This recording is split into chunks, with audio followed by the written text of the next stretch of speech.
want to talk about my thoughts of doing dropshipping, which was my business model for about 3.5 years, versus the wholesale FBA model that I currently run on my Amazon store. I'm in a hotel room right now in the mountains of North Carolina.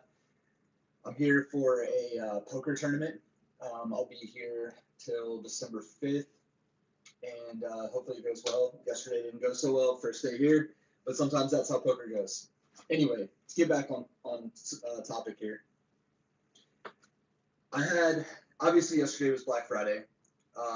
Most Black Fridays and Cyber Mondays, for that matter, the past 4 years have been really exciting for me. I always look forward to those holiday shopping times, and just to kind of see how many sales I can do, and especially compared to previous Black Fridays and previous Cyber Mondays. Yesterday, I thought I was going to hit $1,000 for the first time with the wholesale FBA model. I've had Black Fridays where I've literally done, 20 to 20, like most of them, I've done like $20,000 to $30,000 in sales between all the accounts. So to have the goal of hitting $1,000 in sales, it's kind of humbling, but it is the start of the journey. I'm in month 4. And what's up, Vince? Good morning. Thanks for stopping in.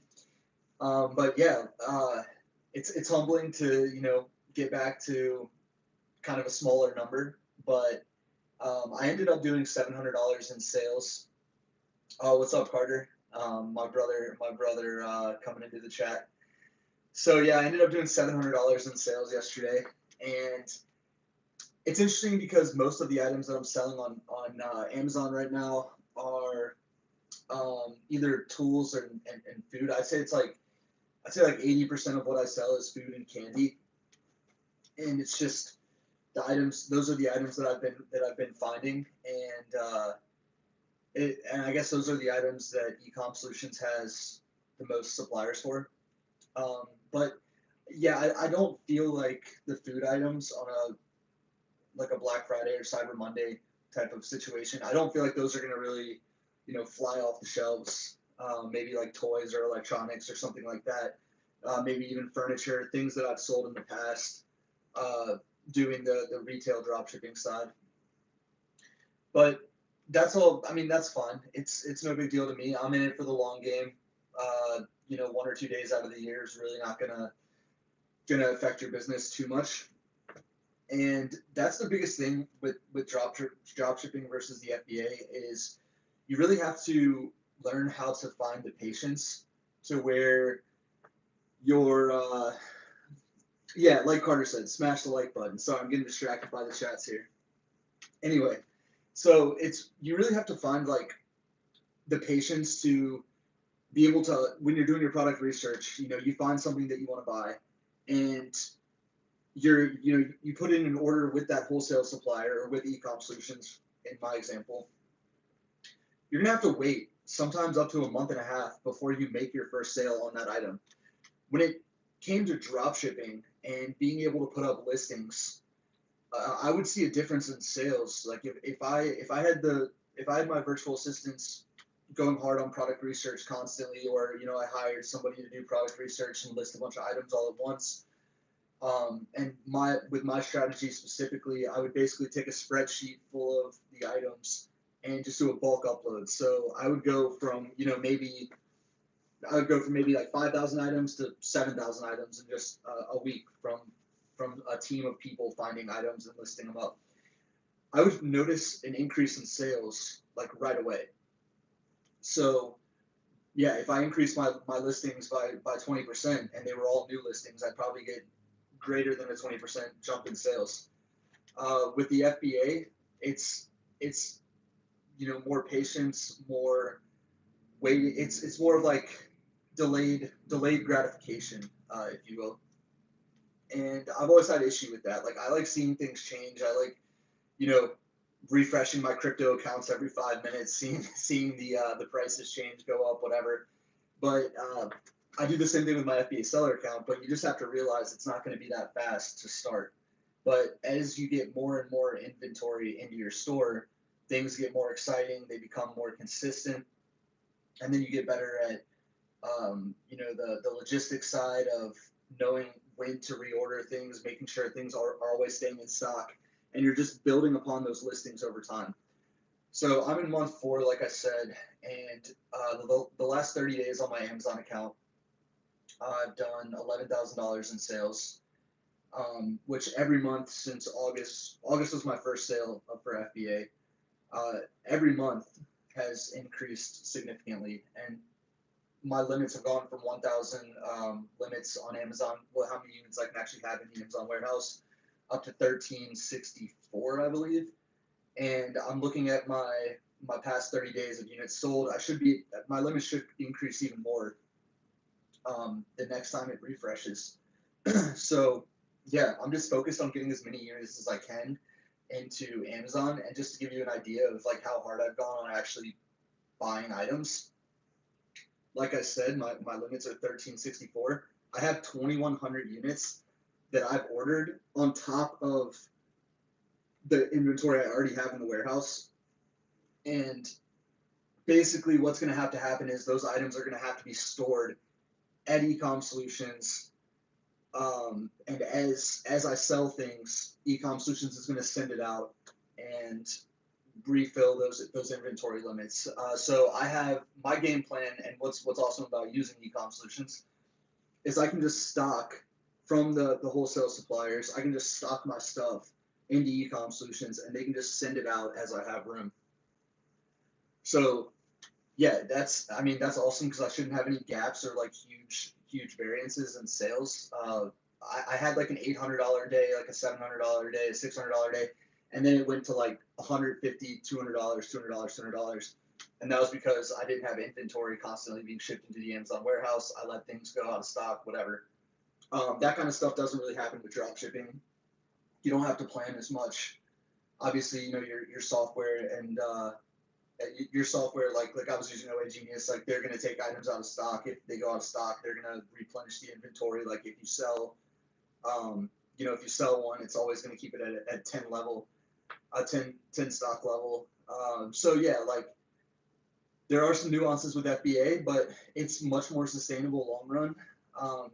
You just have to be patient. You have to have a little more capital.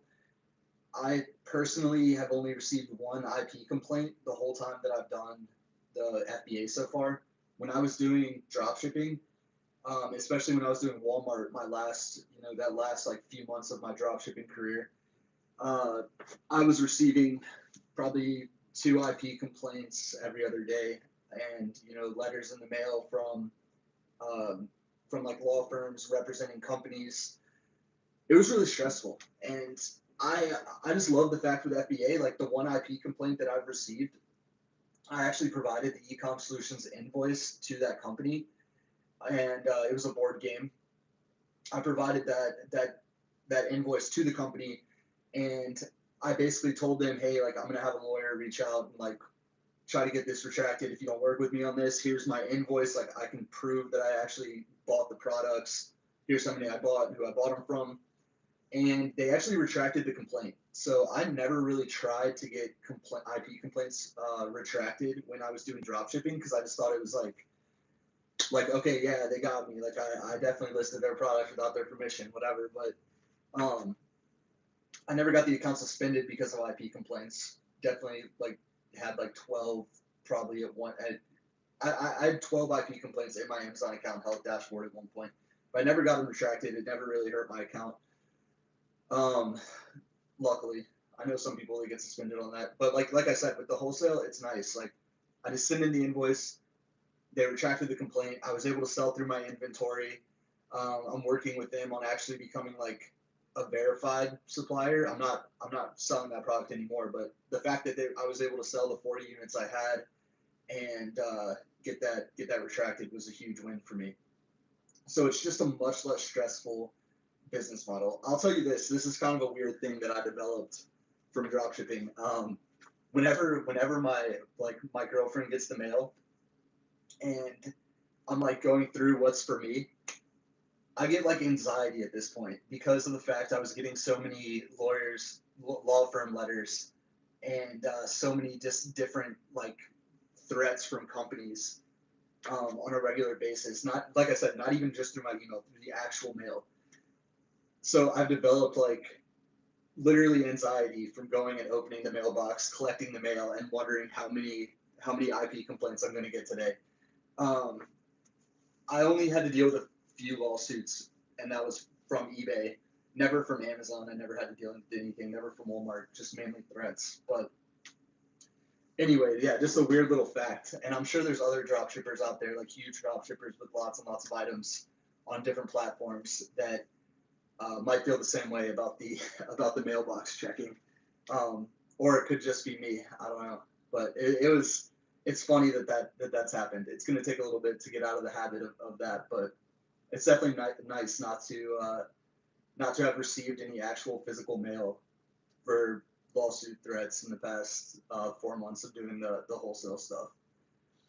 But anyway, if you guys have any questions on anything I'm talking about, wholesale, if you're a dropshipper now and you're looking for a way out, or you just want like another stream of income, I highly suggest getting something started now, because the longer you wait, the longer you're going to have to wait to see results. And that's kind of like the delayed gratification thing I'm talking about. If you already have something else going too right now, like I'm actually working with a few people on the Ecom solution stuff who are drop shippers, and they're still doing drop shipping. Like, they're still making money from drop shipping, but they know long run that they're going to have to find a way out, and this is it for them, hopefully. So they're building their stores.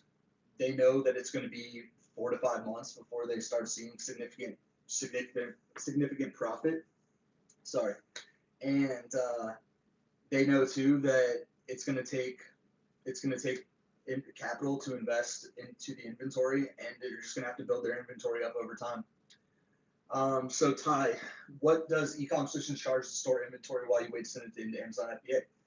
See, I wasn't sure either, so I actually reached out to Jason, and I told him my situation, where I was like, hey, I kind of went a little hard on inventory purchases here. Here's the deal. Like, I'm gonna have to store stuff in Ecom Solutions for a while, and he said it's no problem. He said that is something that they're able to do, especially since they just got I believe it's 36,000 square foot warehouse. They moved from like a small warehouse to a 36,000 square foot warehouse, and so now they have space where they don't mind using that extra space to help their clients store inventory, because they do charge a small markup on the purchase cost of the inventory. It's not a lot. Like, you'll still be able to find plenty of significant items, but that purchase cost just covers like prep fees and the storage and all of that. So there's no like set fees, or there's no like variable fees outside of just the cost of that they, or the, I guess, the cost that they build into the markup of the inventory you purchase from the suppliers. So yeah, they're fine with just holding my inventory, and then apparently their warehouse manager guy is like really good, because they're constantly monitoring your account to see when like limits open up, and then they see that, and if you have 200 items that you're able to ship in because you've sold 200 items since you peaked out on your inventory limits, they'll put a pallet together and send in exactly the amount of items that they can send in for you. So they're really good about just like the logistics of keeping your account stocked at all times. And yeah, so just, yeah, to answer your question, they're not charging anything for that. They're basically just building that into the markup of the items and stuff, which is nice, because if you have your oh, here's another question. Have you considered private label branding on Amazon? Wouldn't that be better than FBA long term, as it gives you the option to exit the business and brand later in the future if you choose to? Yes, I 100% agree with you that is like the pinnacle business model on Amazon is private label. You're actually building a brand that you can sell to people or sell to a company. And there's plenty of like venture capital firms right now, actually. And I was actually talking with one like a year ago through a recruiter. There was an opportunity for someone who understood the Amazon game. Um, there was an opportunity for someone who understood the Amazon game to come in because they were buying like brands with it was like they were focusing on like micro brands, so it was like 10 or less like actual products for the brands, and they were buying those up and then scaling them up beyond what they currently were. But that is the private label, like I said, it's the pinnacle business model where you can take it off of Amazon, you can build a website around it like a Shopify site. You could potentially go into like a Walmart or a Target one day. But like the thing is it's not a matter of laziness. It's just a matter of right now I want something that I know for sure is going to work. I've never done the private label model.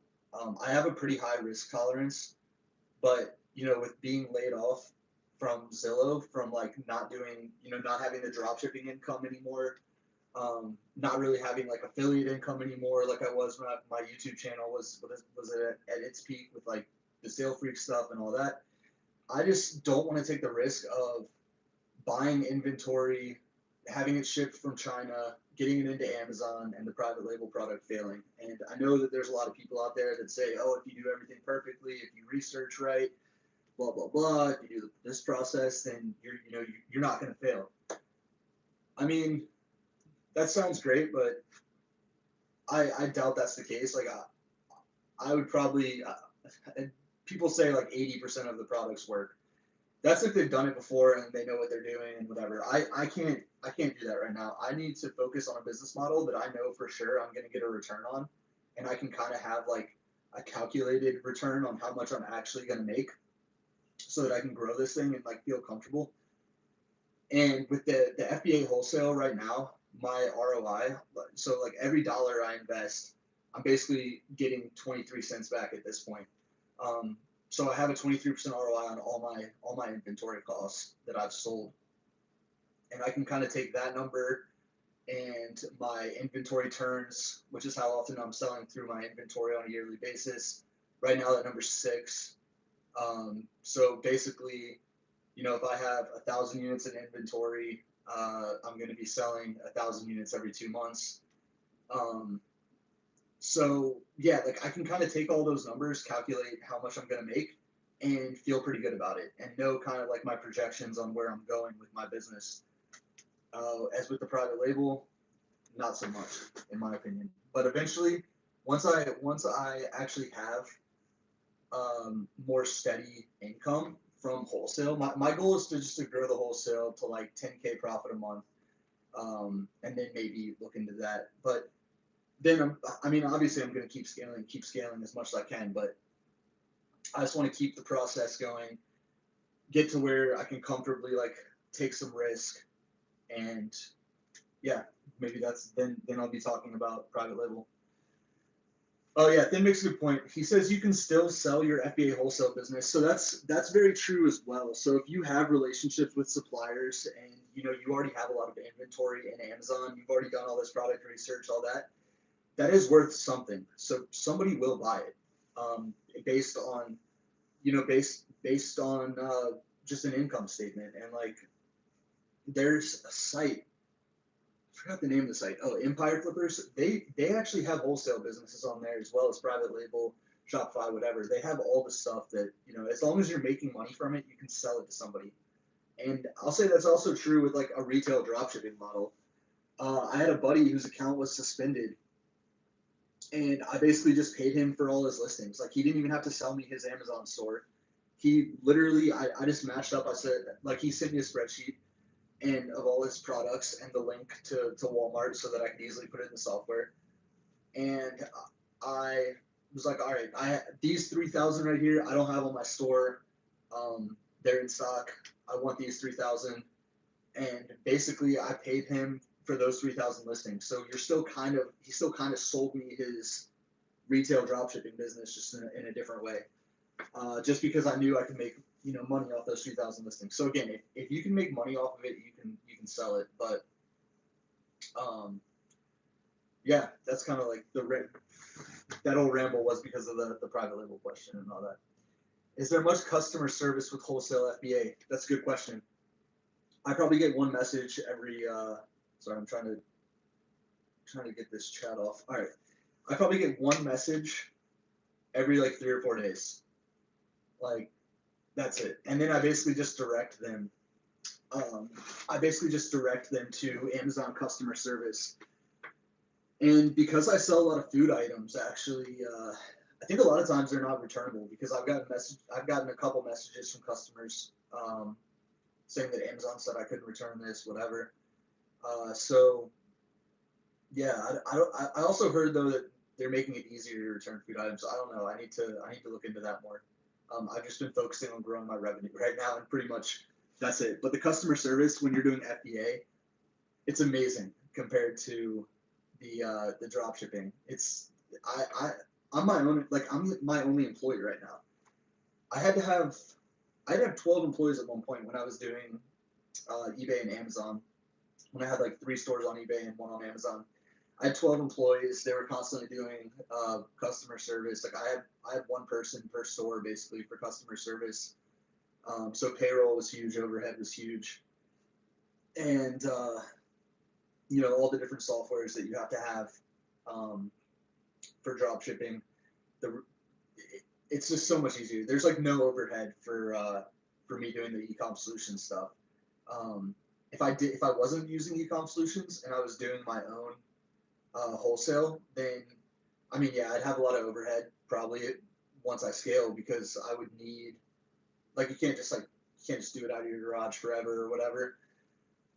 You need employees, you need a warehouse, you need the proper equipment to be able to move the pallets and stuff when they come to you.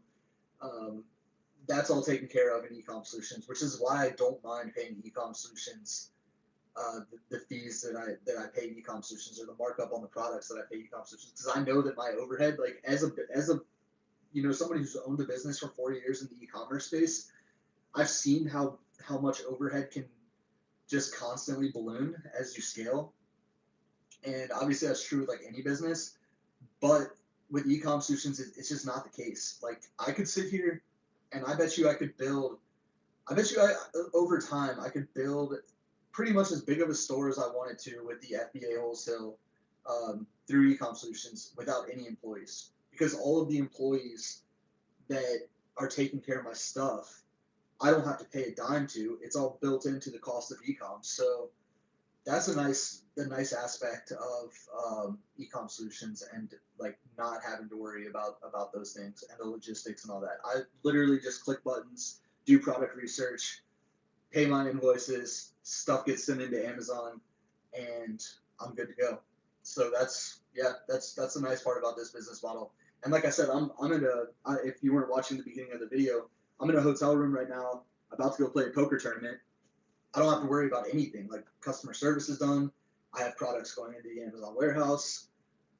The only thing that I'm not doing today is product research, but that's because I did it for the past 3 days and put in about $10,000 worth of orders. So I don't need to do that right now currently. What software is necessary in addition to Ecom Solutions? The only software that's necessary in addition to Ecom is going to be your repricer. So I guess you could use Informed, Seller Snap. I use Price Point AI. Price Point AI is by the guy who invented, or not invented, but I guess you could say that he started Web Scraper at. And that's a software that's like OA Genius. So his name is Ron Myers. He started Price Point AI because he didn't like how Informed was working, and kind of wanted more control. So he's been letting me use that, and I really like it. My sales are pretty solid. My profit margin, or my ROI, like I said, is like 23%. Profit margin like 11. So yeah, I really like that software for the repricing. Then the other ones are going to be your product research tools. So if you don't know about like how to do product research on Amazon. There's Jungle Scout. There's Helium 10. There's Keepa. There's another one. I forgot what it was because I was just looking at it. AMZ Scout. But me personally, I use Helium 10 and Keepa to do all of my product research. And if you look at my videos of me doing like the live product research demonstrations, you can actually see how those work and why they're so important to have. Helium 10 for the product research. One big thing that I really wanted to learn how to do and like how to figure out was which variations sell the best on these Amazon listings. And so far, Helium 10 is really the only way that I've been able to figure that out.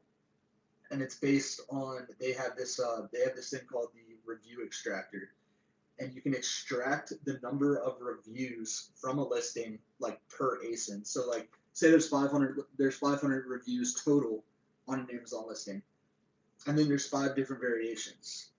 It says it sells like 100 times a month, right? Well, if one variation is getting 100% of the reviews, you can just assume that none of the other products are selling. And so you would only want to target that specific variation that's getting all the reviews. So it's very easy for me, and it's not like an exact, it's not like an exact mathematical formula that works every time. But I found a couple really good variations that I'm making a lot of money on that when I bought it, I was more confident of how many I could buy because, it's getting half of the reviews, sells 100 times a month. All right, I'm going to buy 50 of these units, like just as an example. That's not the exact way it works, but that's how I kind of approach it. And other sellers who don't understand that method, they don't trust that method. They just avoid the variation listings completely, and I've been able to do really well with the view. So altogether, just to wrap that up, I would say I pay about 100. Say because I'm getting the repricer for a very good deal right now because I'm just using it.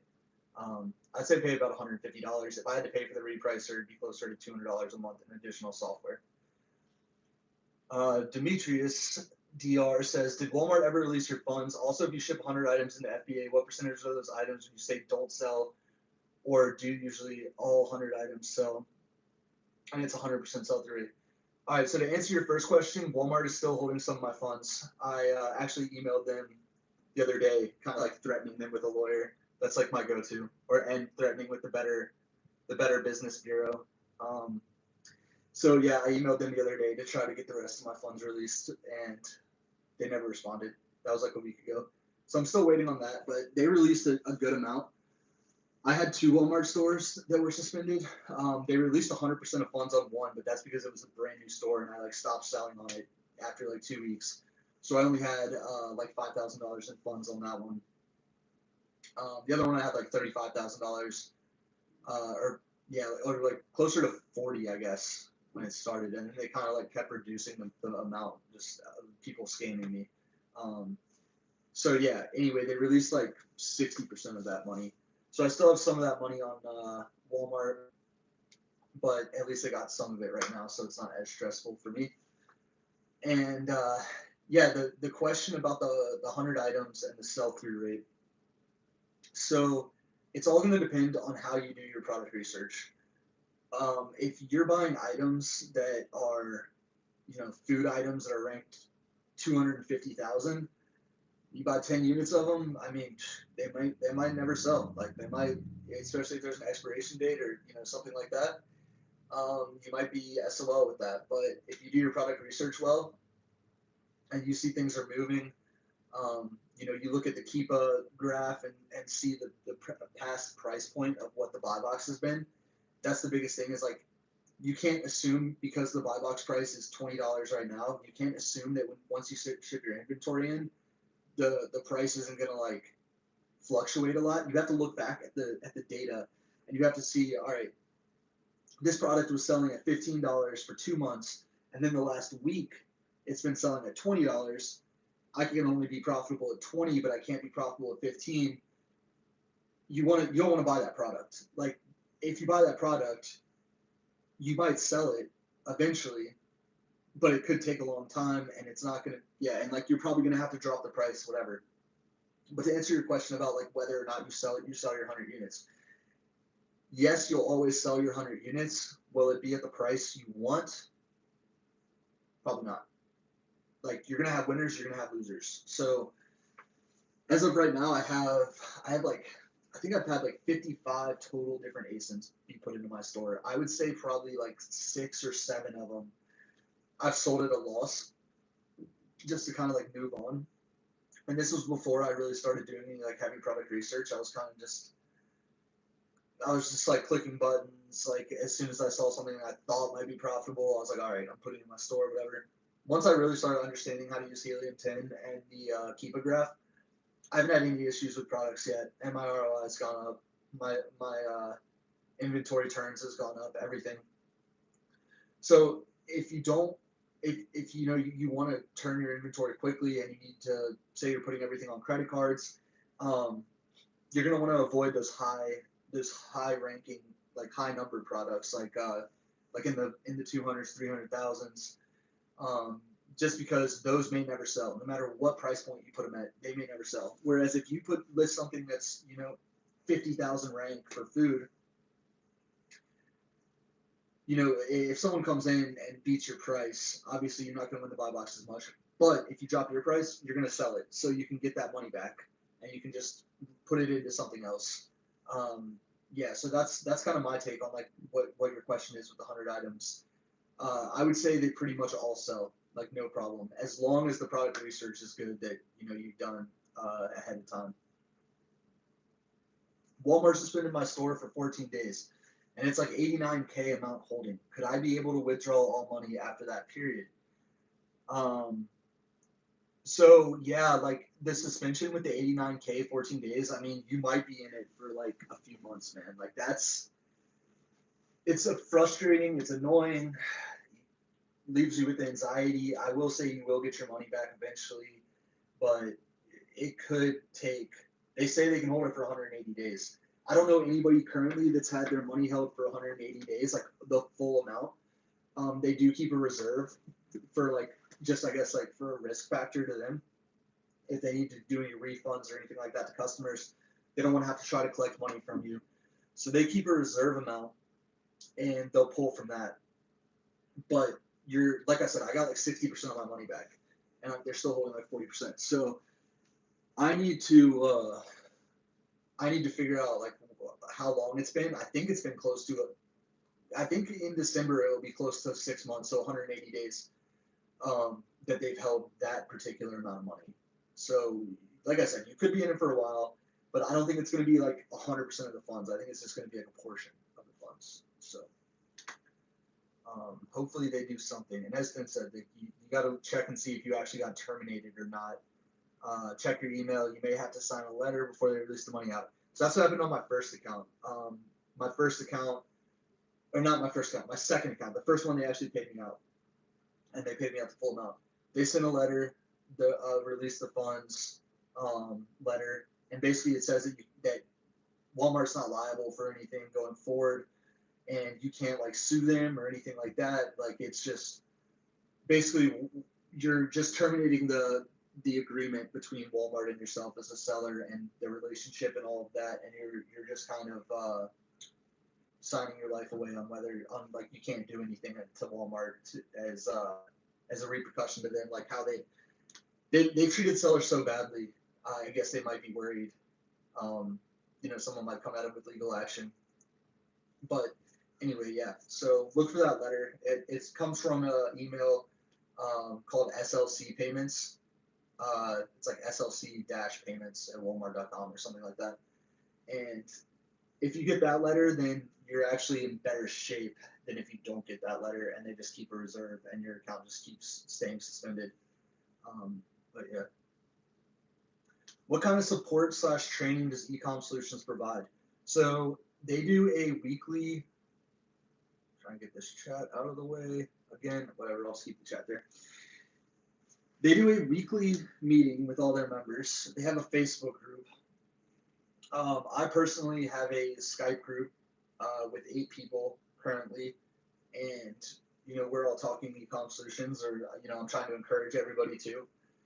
Um, I also have done one-on-one calls with people who sign up through me, because I do get a kickback, like when people sign up through me, like that's obvious. I'm an entrepreneur. If I can make a stream of income from something else, I do. So I have my own ecom solutions account, and then I help other people get theirs started as well, because I honestly really believe in it. Um, but anyway, I've done some one-on-one calls with people. There's one guy who his virtual assistant actually does the product research. I go in and I look over the product research, and I'll approve or decline what the VA's done for the product research.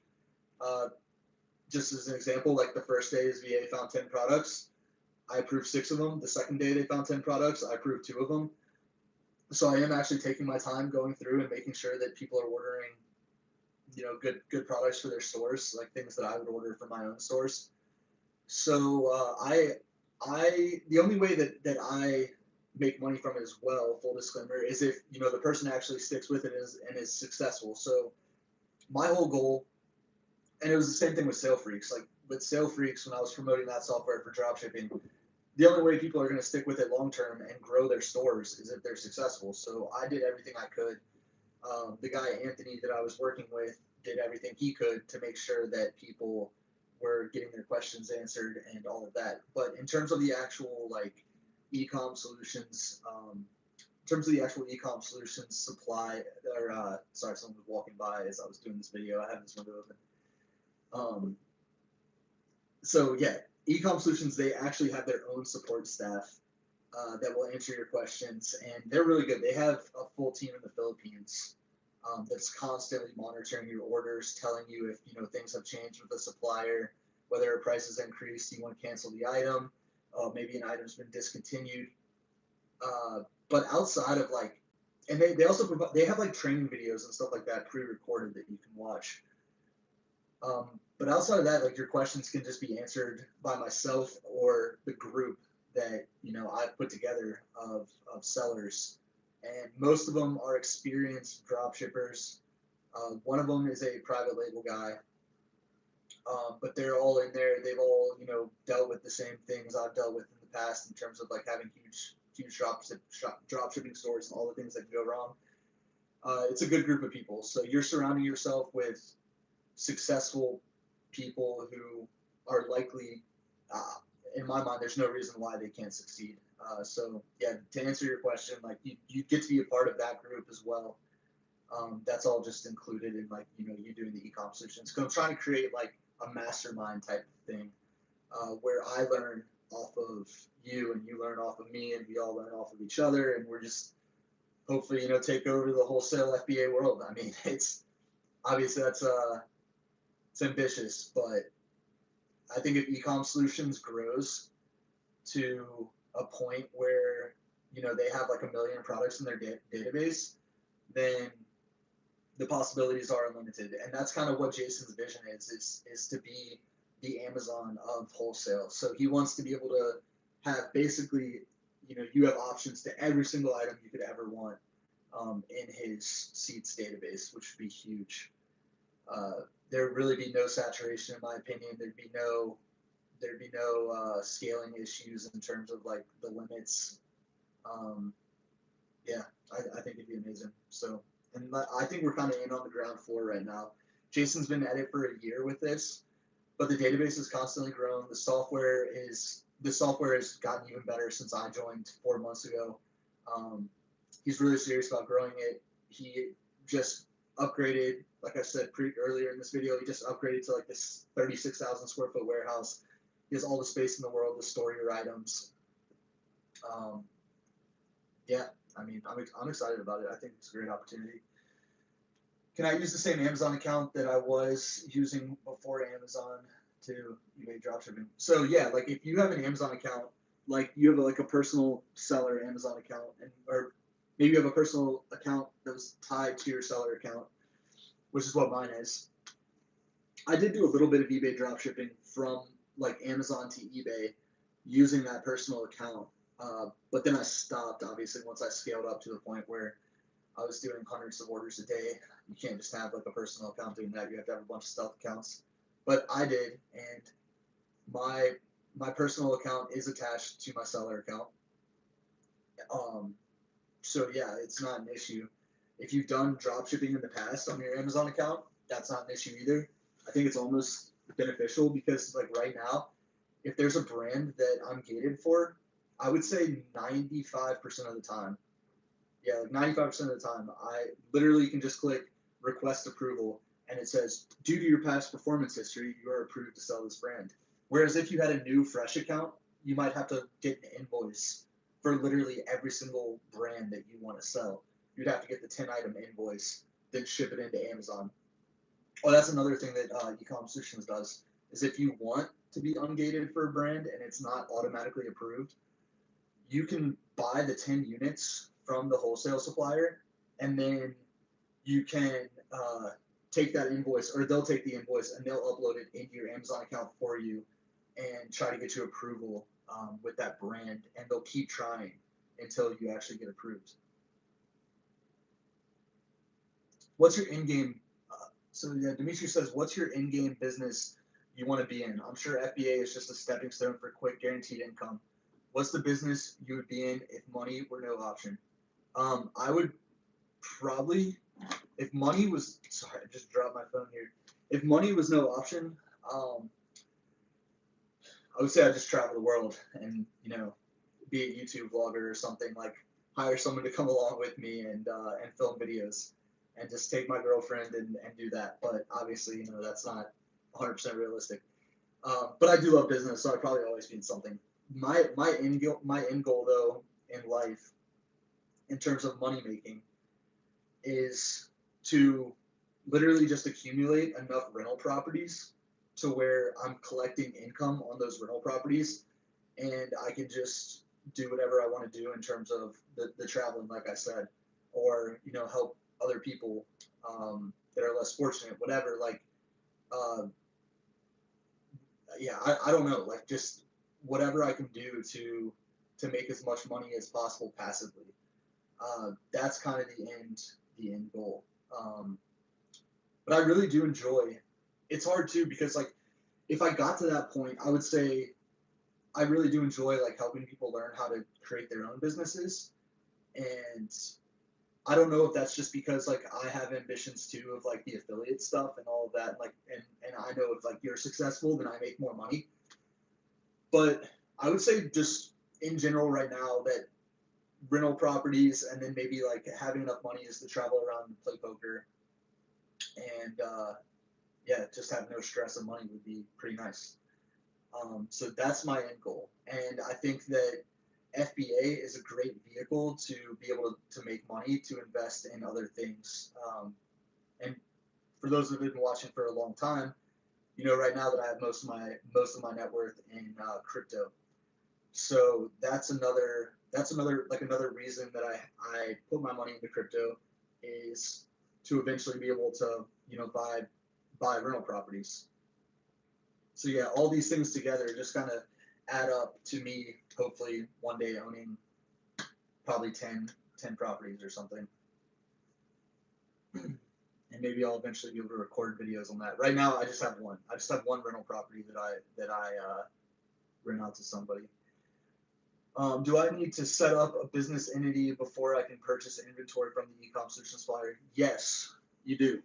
So you have to have an LLC and you have to have a resale certificate. That's just like a standard thing. Like if you go to a supplier and you want to order wholesale inventory directly from a supplier, not using Ecom Solutions, you're going to have an LLC and you're going to have a resale certificate in the state that your LLC is in, because otherwise the wholesale supplier is going to have to charge you tax on those items, which is just going to cost more money. Like it's like not legal for them to not charge you sales tax if you don't have that reseller's permit. So you have to have the LLC, you have to have the reseller's permit to give to Ecom Solutions in order for them to sell you that inventory, which is not expensive to set up. It's probably like a few $100s. It doesn't take much time at all. Hi Tyler, does Ecom Solutions make your inventory ready to sell and ship to Amazon's warehouse for you? Yes, they are a full prep center. So, and they have like a bunch of employees that work in the warehouse. So the way it works, you order something from, or you go on ecomsolutions.io, you log in, you go to the seats database, you do your product research, you find the items that you want, and you put them in this place called mission control. Once you found the items, then you go through mission control and you do like one last check on whether you approve or decline it. And if you approve it, it gets listed to your Amazon store. And then you go to their sister site called Bold City Distributors. You order the amount of units you want through Bold City Distributors. The Bold City Distributors then forwards the orders to the suppliers that they have. They don't. So Ecom Solutions doesn't actually tell you the name of the supplier, the website, whatever. It gives it an ID because if they gave the supplier, and I can understand it from a business standpoint. If they gave the supplier name, what would stop everybody from trying to just go and find all the good products and then go directly to the supplier, try to negotiate things, whatever.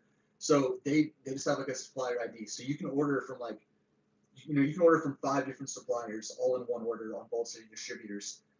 They then take those orders and they forward them to each supplier, and the supplier ships the items from the supplier to the Ecom Solutions warehouse.